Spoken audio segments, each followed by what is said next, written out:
Bakunzi b'urubuga rwa Vuga Yesu TV, turaramukije amahoro y'Imana.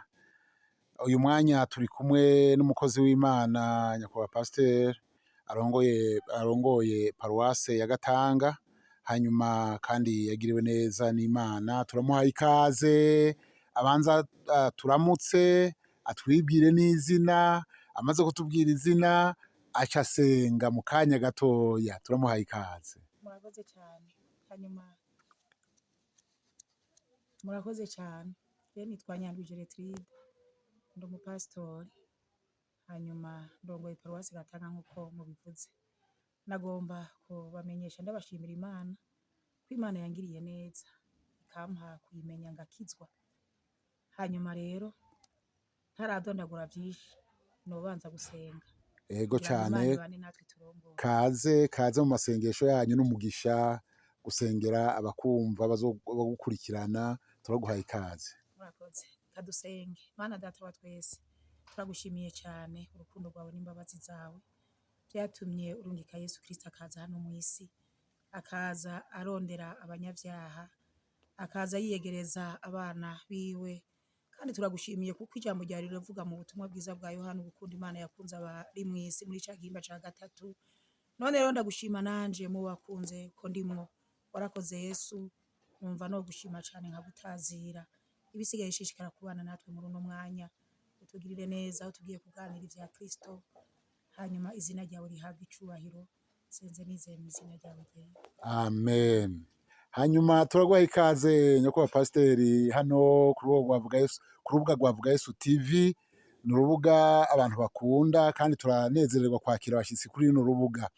Hanyuma imbere yuko uramaze kudusengera, imbere yuko tuduga nagira ndakubaze, ndabona wambaye akantu hano, mbega ko bakita ngo iki? Aka ni ikimenyetso cy'uko n'umukozi w'Imana yasizwe amavuta, nararobanuriwe igikorwa c'ubupasitori. Uwo mwambaro wacu nk'abapasitori mu ishengero Anglikani. Okay, ico nico nagomba urumva kukubaza suko ntari ndabizi ni ukugira ngo abazokumva abumva intahe yawe n'abazokurikirana intahe bamenye ko uri umupasitori wo muri Anglikani, kuko twebwe abanglikane ni ukuvuga abapasitori bacu bakunda kwambara ako kantu bakita kora. Rero Imana ishimwe cyane. Urumva ko ndabizi pasito? Sawa. Naho ndi umurayike urumva ko ndabizi. Rero ndanezerewe kubona ko ndaganira nawe. Imana ishimwe, Imana yakoze. Hanyuma nagomba ndakubaze ikibazo, umupasitori turabibona, twanagomba ndakubaza ikibazo. Mbega wahamagawe ryari? Wakijijwe ryari? Mbona ibibazo bibiri. Wakijijwe ryari? Wahamagawe ryari? Jewe mu gihe nakijijwe mu mwaka w'igihumbi kimwe amajana 980. Niho nakira Kristo nk'umwami n'umukiza. Ico gihe Imana yarangendeye n'umunyabyaha, n'umunyantege nke cyane, ndimborerwa, naramwiboreza. Waraborerwa? Naramwiboreza mugabo sinanywa byinshi, twari duke, ariko two twarambuza kwakira mpemu yera.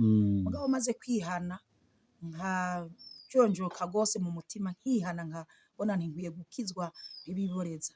Imana yaciye ingendera, iraza irangendera iranyiyereka ndayibona. Maze kwihana ivyo biboreza, maze kwihana ishavu, maze kwihana n'ubugambarazi, kuko nari nkiri muto, nari mpejeje amashure mato mato. Hanyuma rero ico gihe Imana imaze kungendera rero nkihana ivyaha, naciye nakira Kristo nk'umwami n'umukiza mu bugingo bwanje. Urakoze cyane. Yaracaba muri jewe, hanyuma arandongora mu rugendo ruja mu ijuru. Urakoze cyane. N'ijambo ry'Imana riravuga ko abarongorwa na mpwemu yera ari bana b'Imana. Hanyuma rero umaze gukizwa, waronse cyangwa wumvise umuhamagaro gute wo gukorera Imana? Naciye ngira inyota yo gukorera Imana gose nezerewe, kuko nari mfise ikisunika. Naciye ndirimbira Imana nezerewe, kandi harageze igihe Imana ikirananyizigira ngo umurongozi w'abaririmbyi. Maze kurongora abaririmbyi, hagera igihe Imana iranyiyereka irambwira ko nkwiye gukorera Imana, kandi ico gihe nabibonye mu nzozi. Imana yangendeye mu ijoro, mu itiro, iranyereka ko nkwiye kurongora ishengero.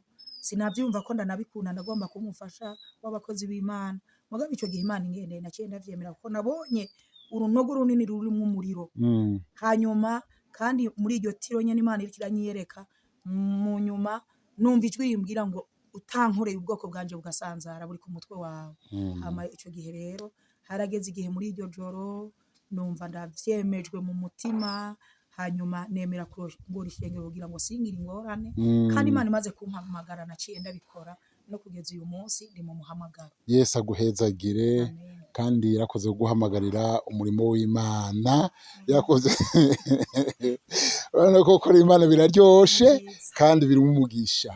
Ngomba ndakubaze ikindi kibazo. Ndazi ko kurongora abantu bitoroshe.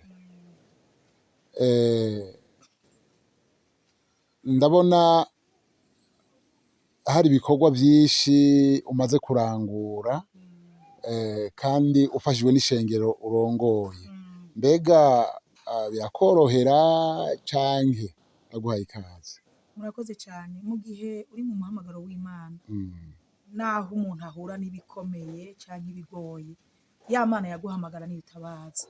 Kuva ntanze umuhamagaro nakomeje guhamagara Imana yanje bigoye niyo mpamagara kandi iyo Mana ikanyitaba mbere hani n'igihe nyibwira kandungikira nk'amajambo y'Imana mu bihe nahamagawe mu ntango mbaye umupastori nahawe amajambo y'Imana ari muri Yesaya 45 hamwe Imana yahamagara Kuro kamubwira ngo nzokuja imbere ari uduhogoro nzohasena nzoguha itunga rinyegejwe. Muri uyu muhamagaro rero ndufise amahoro kuko Imana iri kumwe nanje niyo yanyihamagariye. Yesu abahumuje. Amen. Hanyuma nagenda gushimira ko pastori aka kanya keza umpaye cyane cyane akanya keza ko kugendera muri studio ya Yesu TV wakoze cyane ariko nagira amenyeshe abatwumva uyu n'umupastori Imana yagiriye ubuntu kuko bamaze kuvyumva kandi Imana ikoresha hamwe muraba iby'Imana imaze kumukoresha murabona ingoro y'Imana ariko arubaka nimwitegereze ingoro y'Imana ariko arubaka Imana iriko iramukoresha iramurongora hanyuma imaze kumurongora agaheza akagira inama abakristo arongoye. Iyi ngoro y'Imana rero ni ingoro y'Imana nziza nubwo itarahera hanyuma kandi aracabandanya gukora Imana iracabandanya kumukoresha. Rero nagira ndagusabe utera kamo abantu batarakizwa mbega wobabwira iki? Nobabwira yuko bakwiye gukizwa bagaheba ivyaha biriko bitwara abantu benshi muri ibi bihe bakihana bakakira Yesu Kristo nk'umwami n'umukiza mu bugingo bwabo kuko Yesu Kristo aratanga amahoro mu bihe abantu bamwiyeguriye. Muri Yesu hari amahoro menshi, hari umunezero mwinshi ubona arawubonye nico gituma ndiko ndabivuga mfise amahoro adasanzwe mfise amahoro ameze nk'uruzi kuko namenye Imana. Hari n'indirimbo ivuga ivy'amahoro ivuga ngo Yesu niwe naronkemwe amahoro mu mutima y'123 ndayikunda cyane nta wundi tworonka wo kutubumba. Nico gituma ntumirira abantu kuza muri Yesu Kristo kugira ngo babumbwe na Yesu hanyuma naramubonye kandi namugize wa mbere mu mutima wanje bisigaye na cyane cyane mbere saba amasengesho mu dusengero kugira ngo turamirize kuko nagomba no kuzogira iherezo ryiza. Yesu abaheza. Urakoze cyane. Mbe nagenda kubaza ikibazo ca nyuma mbega ubona ishengero urongoye ritera imbere rirakura? Muri ibi bihe ishengero turongoye riratera imbere. Imana ishimwe. Nuko tuguma tuza turahaguruka tukagira amanama tukagira inyigisho kugira ngo tuze turavuga ijambo ry'Imana kuko ijambo ry'Imana ni itara rimurikira ibirenge abantu b'Imana kugira ngo basitare. Urakoze. Rero bimeze uko. Urakoze nyakubahwa, urakoze kubwako kanya uduhaye. Ngo twatanguye dusenga twagira tubasabe muheraheze musenga kandi musengera abandi bataramenya Imana kugira ngo Imana ikomeze kubakora ku mitima kugira ngo nabo baze kuri Kristo Yesu. Turaguhaye ikaze. Murakoze cyane dusenge. Mana data wa twese turagushimiye cyane muri kano kanya twari tumaze turiko turavuga ivyawe none rero turaguhaye kaze nk'emu yera akomeze kubana natwe kandi ashishikare kudushoboza kwamamaza ubutumwa bwiza kugira ngo tuzane abantu kuri Yesu kuko muri Yesu hari amahoro adasanzwe ameze nk'uruzi nitwe bishobora dushoboze uzobukoze Yesu mu izina ryawe ryera. Amen.